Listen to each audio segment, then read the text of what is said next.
ನಿಮ್ಮ ಹೆಸರು? ಚೇತನ್ ಕಡಿವೇಡಿ ಅಂತೇಳಿ. ನಾವೆಲ್ಲ ಅತಿ ಹಿಂದುಳಿದ ಜಾತಿಗಳ ಒಕ್ಕೂಟ ಅಂತ ಮಾಡ್ಕೊಂಡಿವಿ.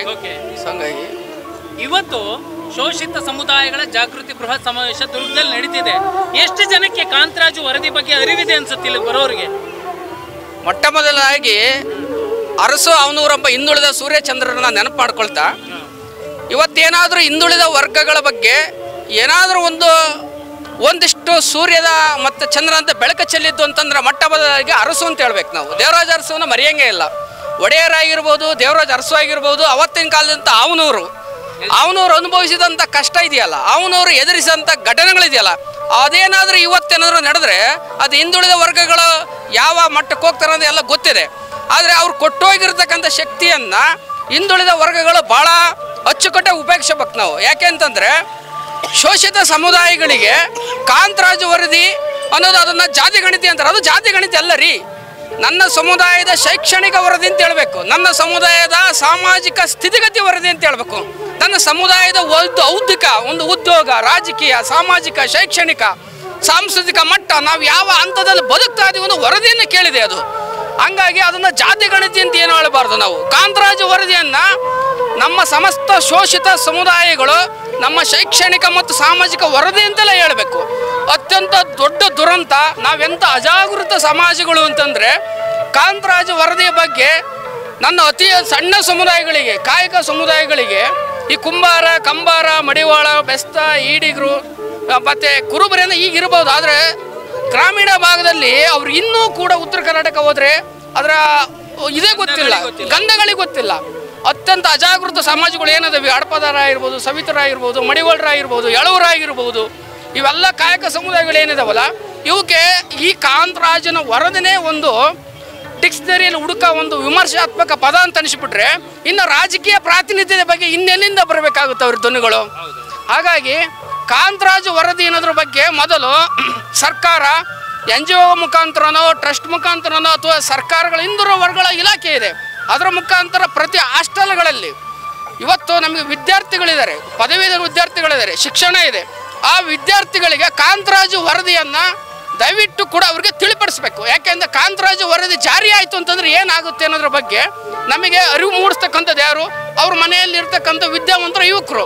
ಹಂಗಾಗಿ ಪದವೀಧರ ಯುವಕರಿಗೆ ಕಾಂತರಾಜು ವರದಿಯನ್ನು ಸರ್ಕಾರ ಮನೆ ಮುಟ್ಟುವಂಥ ಒಂದಿಷ್ಟು ಛಾಯಾಚಿತ್ರಗಳನ್ನು ಮಾಡ್ತಿರೋ, ಗೋಡೆ ಬರಹಗಳನ್ನು ಮಾಡ್ತಿರೋ, ಅಥವಾ ಪಾಂಪ್ಲೆಟ್ಗಳ ಮುಖಾಂತರ ಹಂಚುತ್ತಿರೋ, ಅಂದರೆ ಒಂದಿಷ್ಟು ಸಾಕ್ಷ್ಯ ಚಿತ್ರಗಳನ್ನು ಮಾಡಿ ಬಿಡುಗಡೆ ಮಾಡಲಿ. ಸಾಕಷ್ಟು ಸರ್ಕಾರದ ನಡುವೆ ಇರತಕ್ಕಂಥ ಕಾರ್ಯಕ್ರಮಕ್ಕೆ ಹಮ್ಮಿಕೊಳ್ತಕ್ಕಂಥ ಸಂಘಟನೆಗಳಿದ್ದಾವೆ. ಅವುಗಳ ಮುಖಾಂತರ ಕಾಂತರಾಜು ವರದಿಯನ್ನು ಪಂಚಾಯತ್ ರಾಜ್ಯಗಳ ಮುಖಾಂತರ, ಹಾಸ್ಟೆಲ್ಗಳ ಮುಖಾಂತರ, ಕಾಲೇಜು ಶಿಕ್ಷಣ ಇಲಾಖೆ ಮುಖಾಂತರ, ಆಯಾ ಸಮುದಾಯಗಳ ಸಂಘಟನೆಗಳ ಮುಖಾಂತರ ಅವುಗಳನ್ನು ತಲುಪಿಸೋದಕ್ಕೆ, ಮನೆ ಮನೆ ತಲುಪಿಸೋದಕ್ಕೆ ಸರ್ಕಾರದ ಕ್ರಮ ವಹಿಸಬೇಕು. ಅದು ಬೇಕಾಗಿರೋ ಸಂಪನ್ಮೂಲನೂ ಕೂಡ ಸರ್ಕಾರವೇ ಕೊಡಬೇಕು. ಯಾಕೆಂದರೆ ಜನಗಳ ದುಡ್ಡು ಈಗ ಹೇಳಿದಾರಲ್ಲ, ಒಂದ್ಸಲ ವಾದ್ನಳ್ಳಿ ಸಮಾವೇಶ ಮಾಡೋಕ್ಕಾರ ಸಿದ್ದರಾಮಯ್ಯ ಅವರು ಹೇಳಿದರು, ಜನರ ದುಡ್ಡನ್ನು ಕೆರೆ ನೀರನ್ನು ಕೆರೆಗೆ ಚೆಲ್ಲಿ ಅಂತ. ಈಗ ಕೆರೆ ನೀರು 39% ಇರ್ತಕ್ಕಂಥ ಅತಿ ಸಣ್ಣ ಸಮುದಾಯಗಳಿಗೆ ಕಾಂತರಾಜು ವರದಿನೇ ಗೊತ್ತಿಲ್ಲ. ಇದ್ರಂಗಾದ್ರೆ ನೀವು ಕಾಂತರಾಜು ವರದಿ ಬಗ್ಗೆ ನಾವು ಆಗ್ರಹಿಸ್ತಾ ಇದೀವಿ ಅಂತಂದ್ರೆ ಆ ಸಮುದಾಯಗಳು ಯಾಕೆ ಅಂತ ಕೇಳ್ತಾರೆ, ಏನಂಗಂದ್ರೆ ಅಂತ ಕೇಳ್ತಾರೆ. ಹಂಗಾಗಿ ನಾವು ಜಾರಿ ವರದಿ ಮಾಡ್ತಾ ಇದೀವಿ. ಭಾಳ ಖುಷಿಕರ ಸಂಗತಿ. ಸ್ವತಂತ್ರ ಪೂರ್ವದಲ್ಲ, ಸ್ವತಂತ್ರ ಸಮಯದಲ್ಲ ಎಲ್ಲ ಜಾತಿ ಗಣಿತಿ ಆಗಿತ್ತು. ಆ ನಂತರ ಇದುವರೆಗೂ ಆಗೇ ಇಲ್ಲ ಜಾತಿ ಗಣಿತಿ. ಅಲ್ಲಿಂದ ಇಲ್ಲಿವರೆಗೂ ಒಂಥರ ಅಂತಃಪುರ ಒಡ್ಡೋಗಲ ಏನೋ ವಿಲಾಸ ವೈಭೋಗದ ಅರಮನೆ, ನಮ್ಮ ಅಪ್ಪನ ಆಸ್ತಿ ಅನ್ನೋ ರೀತಿಯಲ್ಲಿ ವಿಧಾನಸೌಧ ಆಕ್ರಮಿಸಿ ಕುಟ್ಕೊಂಡಿದಾರಲ್ಲ, ಅವರೆಲ್ಲರ ಅಬದ್ಧ ಕೋಟೆಯನ್ನು ಛಿದ್ರ ಮಾಡಬೇಕು ಅನ್ನೋದಾದರೆ ಎಲ್ಲ ಶೋಷಿತ ಸಮುದಾಯಗಳು, ಹಿಂದುಳಿದ ವರ್ಗಗಳು, ಅಲ್ಪಸಂಖ್ಯಾತರು, ದಲಿತರು ಎಲ್ಲರೂ ಕೂಡ ಬುದ್ಧ, ಬಸವ, ಅಂಬೇಡ್ಕರ್ ಜೊತೆಗೆ ಅರಸು ಅವನೂರನ್ನ ತತ್ವನ ಇಟ್ಕೊಂಡು ನಾವೆಲ್ಲರೂ ಕೂಡ ಮುನ್ನುಗ್ಗಿದೆ ಆದರೆ ಕೇವಲ ರಾಜ್ಯ ಅಲ್ಲ, ಇಡೀ ದೇಶವೂ ಕೂಡ ನಮ್ಮ ವಶ ಆಗುತ್ತೆ. ನನಗೇನಾದರೂ ರಾಜಕೀಯ ತೋಳುಬಲ ಶಕ್ತಿ ಅಧಿಕಾರ ಬಂದರೆ ಬಹಿರಂಗವಾಗಿ ಹೇಳ್ತೀನಿ ನಾನು. ಅವ್ಯಾವುದೂ ಇಲ್ಲ ಕಾರಣಕ್ಕಾಗಿ ನಾವು ಸಿದ್ದರಾಮಯ್ಯ ಶಕ್ತಿ ಕೊಟ್ಟಿದ್ದೀವಿ. ನಾವ್ಯಾವುದು ಇಲ್ವಲ್ಲ, ನಮಗೀಗ ಕುಂಬಾರ ಶಕ್ತಿ ಇಲ್ಲ, ಕಂಬಾರ ಶಕ್ತಿ ಇಲ್ಲ, ಮಡಿವಳಿಗಿಲ್ಲ, ಎಳವನಿಗಿಲ್ಲ. ಅದಕ್ಕೆ ನಾವೇನು ಹೇಳ್ತೀವಿ ಅಂತಂದರೆ ಅದು ಬರಬೇಕು ಅನ್ನೋದ್ರೆ ಇಂಥ ಎಲ್ಲ ಸಮುದಾಯಗಳಿಗೆ, ಕಾಡುಗೊಲ್ರಿಗೆ ಶಕ್ತಿ ಇದೆಯಾ? ಇಲ್ಲ. ಈಗಲೂ ಕೂಡ ಅತ್ಯಂತ ಭಾಳ ಮೌಢ್ಯ ಆಚರಣೆಯಲ್ಲಿ ತೊಡಿದ್ದಾರೆ ಅಲ್ವಾ? ಅವರು ವೈಜ್ಞಾನಿಕ ಶಿಕ್ಷಣ ಕೊಡಿ, ಅವ್ರು ಯಾಕೆ ಮುಂದೆ ಬರೋಲ್ಲ ಅಂತಾರೆ? ಯಾರಿಗಾದ್ರೂ ಅಲ್ಲೇ ಇರಬೇಕು ಅಂತ ಯಾರಿಗಿದೆ ಆಸೆ ಇದೆ? ಹಂಗಾಗಿ ಇವರೆಲ್ಲ ಸಮುದಾಯಗಳಿಗೆ ನಾಮನಿರ್ದೇಶಿತ ಸ್ಥಾನಗಳನ್ನು MLC ಅಂತ ಏನು ಕರಿತಾ ಇದೆ ವಿಧಾನ ಪರಿಷತ್ತಲ್ಲಿ, ನೀವು ಕೊಡಿ. ಯಾಕೆ ಅವ್ರು ನಿಮ್ಮ ಪರ್ವ ಧ್ವನಿ ಎತ್ತಲ್ಲ? ಧ್ವನಿ ಎತ್ತುತ್ತಾರೆ.